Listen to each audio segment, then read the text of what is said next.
Welcome to Explain Simply channel, where complex topics become crystal clear and easy to understand. Picture this. A chimpanzee stumbles through the forest and discovers something magical. A pile of overripe plums split open, releasing the most intoxicating fruity smell. He can't resist, he eats them. And then things get weird. He starts swaying, acting strangely, experiencing effects he's never felt before. This unwitting ape has just discovered what humans would eventually turn into one of the most significant beverages in history: alcohol. So what just happened? Those overripe fruits attracted tiny microscopic organisms called yeasts. These yeasts love sugar, and as they feast on the fruit's natural sugars, they produce a special compound called ethanol. That's the alcohol in beer, wine, and every alcoholic drink you've ever heard of. This natural process is called fermentation, and it happens all by itself in nature. No human intervention needed. But when did humans figure this out? Nobody knows exactly, but the earliest evidence we have comes from ancient China, around 7000 BCE. Archaeologists found residue in old clay pots that proved people were making alcoholic beverages from fermented rice, millet, grapes, and honey. That's 9,000 years ago. And within just a few thousand years after that, cultures all over the world were fermenting their own drinks. In ancient Mesopotamia and Egypt, beer wasn't just a luxury. It was everywhere. They made it year-round from stored cereal grains, and it was available to everyone, from pharaohs to workers. In fact, workers received beer as part of their daily rations. Imagine getting paid in beer. They also made wine, but because grapes didn't grow well in their hot climate, wine was rare and expensive, reserved for the wealthy elite. Meanwhile, over in Greece and Rome, the situation was completely opposite. Grapes grew easily there, so wine was as common as beer was in Egypt. Everyone could afford it.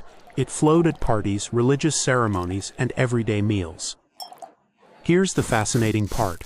Because yeasts will ferment basically any plant sugar, ancient peoples made alcohol from whatever grew where they lived. In South America, people made chicha from grains, sometimes adding hallucinogenic herbs for extra effects.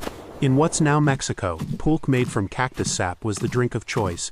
East Africans made beer from bananas and palm trees. And in Japan, people made sake from rice. Almost every region on Earth developed its own unique fermented beverage, based on local crops.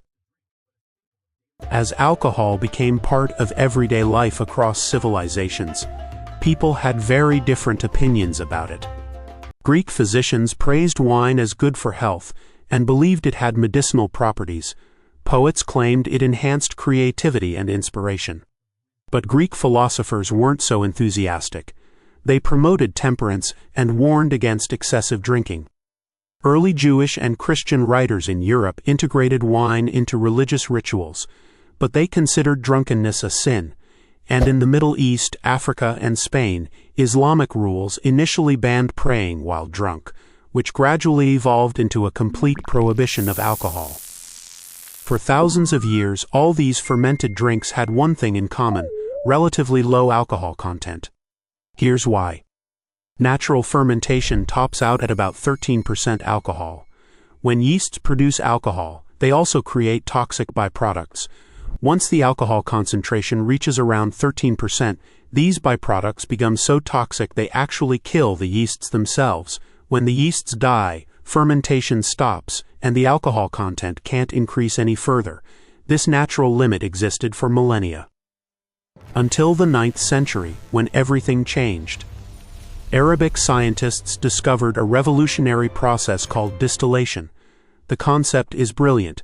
You boil fermented liquid, and because alcohol boils at a lower temperature than water, it vaporizes first.